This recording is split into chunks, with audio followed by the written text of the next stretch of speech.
Thank you, Mr. Speaker. Sir, it is an honor for me to rise in this debate on this resolution, and at the outset, I congratulate the member for St. George North on using this particular tool of this chamber in order to bring into the consciousness of her fellow members and through you, the people of Barbados, this question of the changing nature of work, the changing structure of our societies, and the way in which, therefore, we have to adjust, and we have to make sure that we are fit for purpose in supporting the needs of workers in this country. And so I am pleased to be able to rise in support of this resolution that ultimately seeks the establishment of a national portable benefits framework as a new approach to social security, to benefits, to pensions, to the other kinds of support, maternity, disability, all of the other kinds of things that people will need to have access to in the fulfillment of their lives as workers and as people. Sir, there is a new and growing global conversation on work. We see that in some parts of the world, there has been a move to a 4-day work week. I know that will find favor with many people. But that is a question too, sir, of how we structure ourselves to be productive. And so I will not go too far into that part of the conversation. But those societies that have found it necessary or have found it prudent to rearrange the way that we work so that we are also able to arrange our lives for other productive purposes and other purposes that may not be as productive as we think. You know, in development economics, sir, we talk about leisure time as a good. And one of the things that we know is that people who are poor do not really have leisure time. But it is a good, it is a benefit, it is something that has value. And so there is a global conversation on how we all organize ourselves for the work that we need to do, for the work that we find useful, but also for the other parts of our lives, whether it is participating in household reproductive activities, because let me be clear, that raising a household is productive work. It is not just reproductive work, it is productive work. And so it is my judgment, sir, that this resolution comes at a time when we are finding ourselves current with the global conversation. But sir, there's also a new conversation on productivity. The honorable member for St. Peter is now famous for this discussion about production and protection. He's less famous for letting you know that it emerged from a conversation that he and I had on the issue of protection and productivity. You know, I am part of a Barbados Labour Party government that does not resile or does not hide away the fact that we are a Labour Party and that we consider that work and conversations with Labour and co-creation of the lives we want to live with the Labour movement and with workers is what brought us here. I think some people conflate that. Some people think that to be together with labor means that you were somehow in collusion with labor.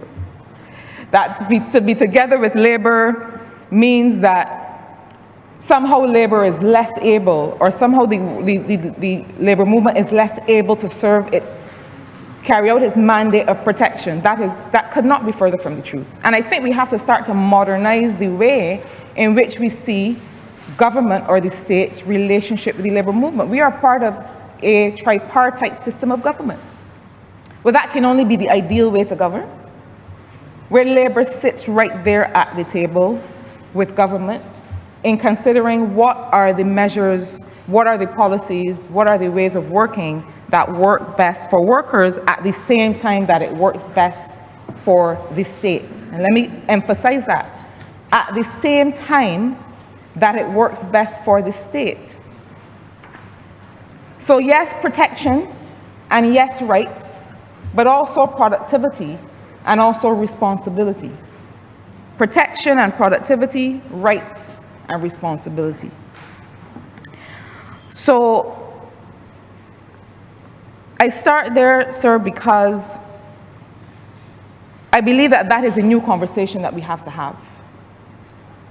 And the notion that the two are separate and that a labor movement cannot at the same time seek to protect and defend workers' rights while also emphasizing that we have a commitment to the country to all be productive in our various roles, we have to disabuse ourselves of the notion that those two cannot coexist, because in fact they must coexist. The Ministry of Economic Affairs is now working to bring a new Competitiveness and Productivity Commission. And the reason we found it necessary so to do is that Barbados is losing the battle on productivity. And when we talk productivity, we're not just talking about worker productivity. We are talking about the productivity of all the systems that support the worker, but with which the worker interacts as well. But the fact is that we are losing the fight in some ways on productivity. And we know that if we are to succeed, that we need to make sure that we are doing all that is necessary to cause us all to be productive and to contribute everything that we need to for us to be productive. But sir, it's a multifaceted idea, and I may sound to you as if I am digressing a bit, but I promise you I am not. The idea of productivity is a multifaceted one because it also has to do with the idea of order and predictability, and that is one of the things that this resolution highlights for us, that there needs to be a certain level of predictability in what people can come to expect in their benefits. Sir, very early in my career, I decided to become a self-employed person, and I'll tell you why. I started out working within the UN system as an economist, and I very quickly realized that the services that I had to offer were in demand by more people than the United Nations. And in fact, holding a job with that particular agency was stopping me from doing all kinds of far more exciting work with other people. And so I had a conversation with the person who hired me at the time, and I said, I read all of the different kinds of contracts that were available at the time, and I said, look, I like this work and I like this job, and we have to, what this resolution causes us to do is to separate the job from work. A job is a thing that exists in a place. My work and how I fulfill myself through work is something that I carry with me. And so I said to them, look, I feel that I can go and also do this work in St. Vincent and the Grenadines with the government there, or also do this work in Jamaica with the government there, and it helps us with what we want to achieve. And so I want to vary the nature of my contract and I want to be a consultant. And there are those who thought that that was a terrible idea, and I soon came to find out why. And the reason that it turned out to not be the best idea, for the context in which we live, is that people don't understand a person who is a consultant, who is not attached to a particular institution. Sir, in many ways, we still have almost a plantation mentality. It's almost like asking somebody, well, who you concern? How can you be floating about in life not attached to a place? And I'll tell you what I mean. Even though I ended up earning far more in that role where I was able to work for have different clients and work in different institutions, when I approached a financial institution, when I went to the bank or to the credit union and said, look, I want to borrow some money to do X or do Y, help my mother fix the house. When you look at the form that you have to complete, who is your employer? What is the address? So your employer can't exist in a digital space at all. So I need to know where the employer can be found. What is the employer's address? What is the phone number? So right from the outset, my value as a worker, my identity as a worker is tied up in somebody else's business. And so, notwithstanding that I was making double what I would have been writing on their form if I were still in that job, there was nothing for me. We cannot lend you a cent. Because when we're ready to collect our money, we have to know who to come and knock, who doors to come and knock to send the bailiff at from 9 to 5. We have to know that you are a worthy worker as mandated or as identified by somebody else, but that must be a plantation mentality.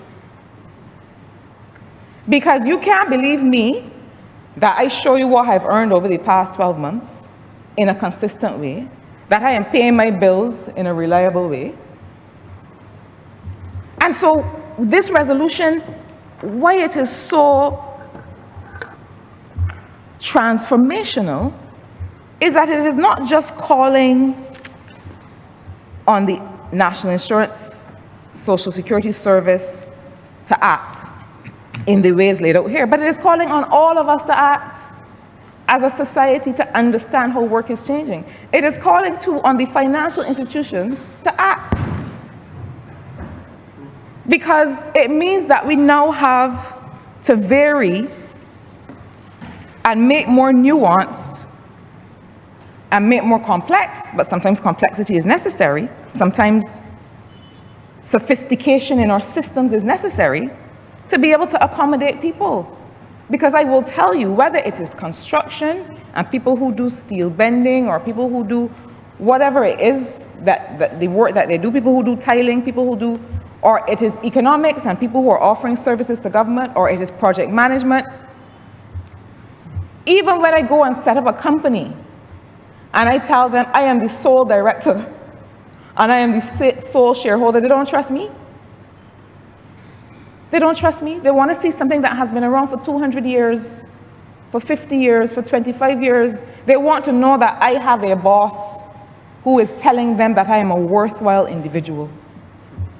In 2026, in the 5th year of Barbados being a republic, that is where we find ourselves. And that is what this resolution is saying must change to accommodate how people work, but also to accommodate the fact that people work in different areas over time. It may come back to haunt me that I say what I'm about to say. But this job that I hold now, as the happy representative of the people of St. Michael South Central, is the longest job that I have had.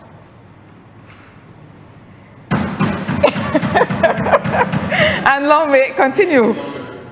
And long may it continue. But the point I'm making, sir, is that people of my generation and people of younger generations go to a place for 3 years, 4 years, 5 years, learn everything inside and out.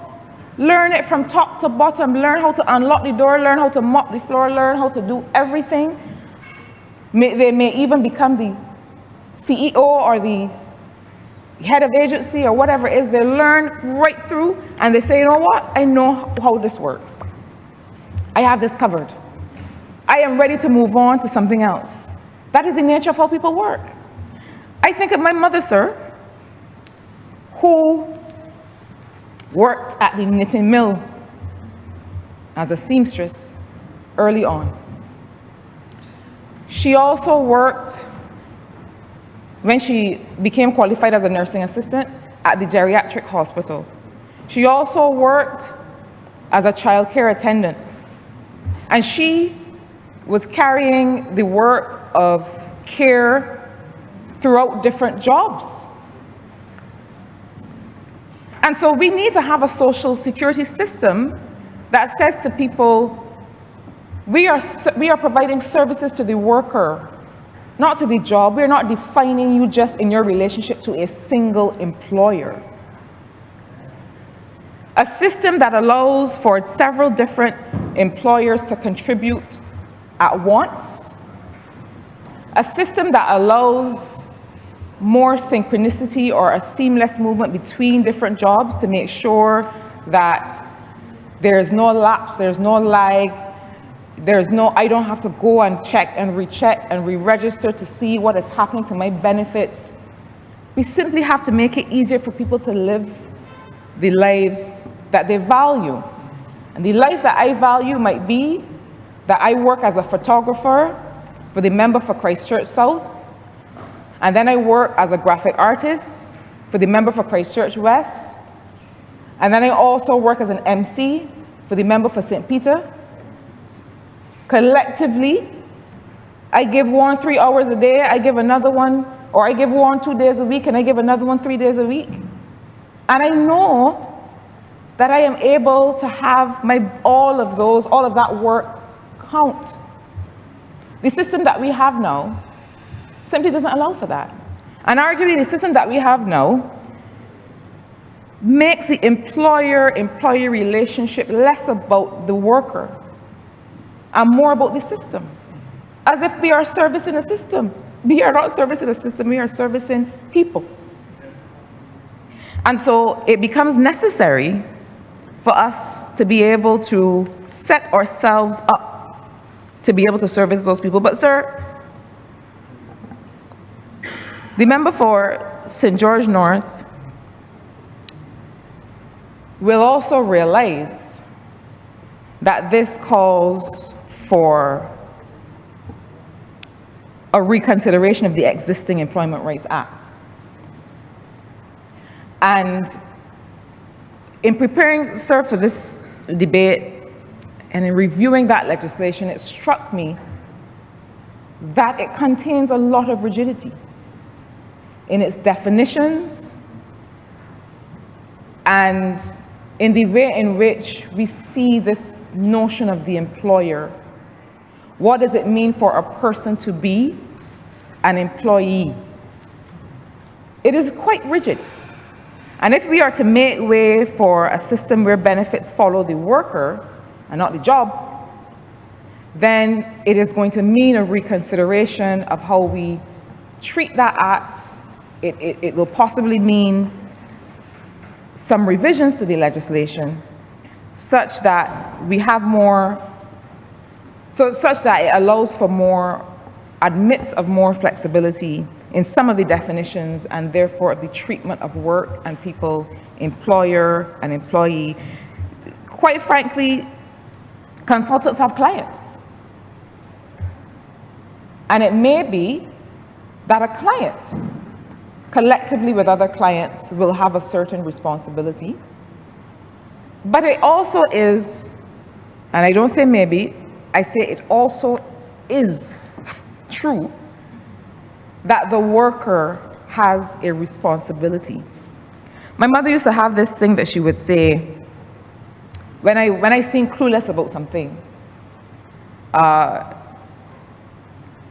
When I reach a certain age, You know, we used to go to, at the time it was Lady Mead Polyclinics, now Sir Winston Scott. And once I reached a certain age, and I would say, well, I have an appointment, I would say to her, where is my card, or where is my this, or where is my that, or mommy, what can, you know, tell me, remind me. And she would say, well, you at the age where you old enough to get up and see about yourself. And I think that we need to emphasize for all of us that we gotta see about ourselves when it comes to our benefits and making sure that we are protected. In my mind, and I don't know if it is the intent, but in my mind, what the framework that is referenced in this resolution will now require is that it is not fully in the hands of one company or one employer to decide my fate when it comes to benefits.